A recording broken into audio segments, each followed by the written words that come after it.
السلام عليكم ورحمة الله وبركاته. أنا داود محمود أبو داود النيك نيم بتاعي. الفيديو ده هعرف فيه بس كده عن الحاجة اللي أنا عايز أعملها بإذن الله على الشانل دي. أنا هتكلم في الكورة المحلية بالذات. أنا مش هتكلم في أي كورة أوروبية. أنا بتابع كورة أوروبية عادي، بس ما بشجعش أي فريق أوروبي وما بشجعش فريق تاني غير النادي الأهلي. والحمد لله إن أنا أهلاوي، يعني دي نعمة وفضل كبير جدا يعني. الحمد لله دي نعمة من عند ربنا إن أنا أهلاوي، طبعا بالوراثة يعني. باذن الله هتكلم عن كل ما هو يخص النادي الاهلي واللي يخص الكره المحليه المهم منه بالنسبه لي. يعني انا مش هتكلم في كل حاجه باذن الله، يعني عن ايه لو اتكلمت في كل حاجه ده وجع دماغ اصلا وايه يعني مش هنخلص. فانا هتكلم في كل ما هو يخص النادي الاهلي ولاعيبه النادي الاهلي والاعلام عامه بقى، حاجات على السوشيال ميديا هتكلم، هشمل كله.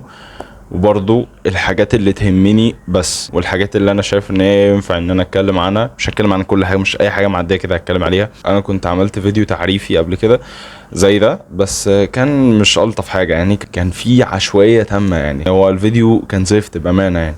فانا حبيت اعمل الفيديو ده يكون فيه نظام اكتر عن الفيديو الاولاني. في ناس كتير شافت الفيديو الاولاني، بس انا كده الفيديو ده خلاص حطيته برايفت، مش هيتشاف تاني. وانا مش كتير قوي يعني اللي شافوه، ما هو بتاع تقريبا 250 ولا 300 واحد يعني، بس ده بالنسبه لي كتير قوي يعني. انا لسه جديد على اليوتيوب، وباذن الله هبتدي انزل الحلقات عامه، ممكن بدايه من بكره او من بعده. انا الفكره بس ان انا عايز ادي الحلقه دي بالذات حقها في المده، في الفيوز، في اللايكس، وبعد كده ببتدي انزل. ممكن اصور النهارده وانزل بعد بكره. عايز طبعا الحق التصريحات اللي اتقالت طول الفتره دي، وان في لعيبه عماله بتقول كلام غريب، وطبعا انا عايز الحق كل الكلام اللي اتقال الفترة اللي فاتت دي. كان في كلام كتير جدا اتقال من لاعب، كل شوية حد يطلع لي في برنامج في لقاء في مش عارف ايه بتاع يقعد يتكلم. فانا عايز الحق اللي اعرف الحقه، عايز انقذ ما يمكن انقاذه يعني، عشان انا جاي متأخر انا عارف. فبس ان شاء الله الحلقة هتكون يا بكرة يا بعده يعني، ما اعرفش على حسب. ممكن بس اشوف